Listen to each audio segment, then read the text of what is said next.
আসসালামু আলাইকুম এভরিওয়ান, সবাই কেমন আছেন? আশা করছি সবাই ভালো আছেন। আলহামদুলিল্লাহ আমরা সবাই অনেক ভালো আছি। আবারও একটি নতুন ডেইলি ব্লগ নিয়ে আপনাদের সামনে হাজির হলাম। এই ব্লগটা অবশ্য গতকালকের ব্লগ। গতকালকে রোহানার বাবার অফিস বন্ধ ছিল, আর বন্ধ থাকা মানে হচ্ছে বের হওয়া। ফেসবুকে ইদানিং কিংস মোমোর রিভিউ দেখতে দেখতে আমাদেরও খুব খেতে ইচ্ছা করলো। আর কিংস মোমো হচ্ছে মোহাম্মদপুর, আমার বাসা থেকে মোহাম্মদপুর কাছে, তাই আমরা চলে গেলাম মোহাম্মদপুর।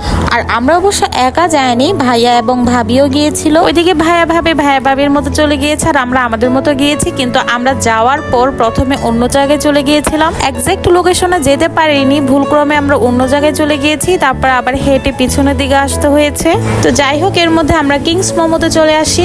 আসার পর দুই ধরনের মোমো অর্ডার করা হয়, বাটার চিকেন মোমো এবং চিজি ব্লাস্ট মোমো। প্রথমে আমরা 2 প্লেট অর্ডার করেছি, খেয়ে কেমন লাগে দেখবো, তারপর আমরা আবার অর্ডার করব। ওই প্ল্যান করে আমরা 2 প্লেট অর্ডার করেছি। প্রথমে আমাদেরকে বাটার চিকেন মোমো দেয়, 1 প্লেট 250 টাকা করে, আর 1 প্লেটে থাকে 6 পিস করে। তবে আমাদের বাটার চিকেন মোমোটা অতটা ভালো লাগেনি, আমাদের 4 জনের মধ্যে কারোই ভালো লাগেনি বাটার চিকেন মোমো, কারণ আমাদের মনে হয়েছে ওনারা ওখানে টমেটো সসের পরিমাণ বেশি দিয়ে দিয়েছে। তবে চিজি ব্লাস্ট মোমোটা খুবই ভালো লেগেছে। চিজি ব্লাস্ট মোমোতে চিজের পরিমাণ এত বেশি থাকে, মুখে দেওয়ার সাথে সাথে মনে হয় গলেই যায়। এখানে মোমোস খাওয়ার পর আমরা চলে গিয়েছিলাম হটডগ খেতে। যেহেতু 2 প্লেট মোমো অর্ডার করেছিলাম, কারো পেটই ভরেনি, আমাদের ইচ্ছে ছিল পরে আরো প্লেট অর্ডার করব। তবে আমাদের খাওয়ার পর অতটা ভালো লাগেনি, তারপর আমরা চলে এসেছি হটডগ খেতে। এই হটডগের রিভিউ কিন্তু খুব ভালোই ছিল, সেই হিসেবে চলে এসেছি। ওদের কর্নডগ খেয়ে আমাদের পার্সোনালি অনেক ভালো লেগেছে।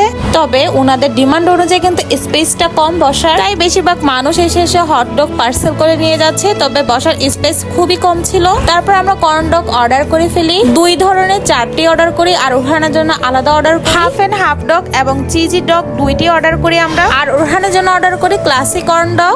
এই হটডগের দোকানটি হচ্ছে রাজিয়া সুলতানা রোডের মধ্যেই পড়ে, সহজভাবে বলতে গেলে সলিমুল্লাহ রোডের ওখানেই। এই দোকানটার সামনে বিশাল বড় একটি মাঠ আছে, এই মাঠের মধ্যে বসেই কিন্তু অনেকে এই কর্নডগ খাচ্ছে। আমাদের খাওয়া শেষ হয়ে গিয়েছিল, তারপর আমরা বের হয়ে গিয়েছিলাম। বের হওয়ার পর আমরা চা খেলাম, পাশের দোকানে চা ছিল, সবাই মিলে আমরা চা খেলাম। মোমোস এবং কর্নডগের মধ্যে আমাদের সবারই কর্নডগ বেশি ভালো লেগেছে। চা খাওয়ার পর সবাই আমরা যার যার মতো বাসায় চলে যাচ্ছিলাম। ওই দিন অবশ্য বেশ গরম ছিল।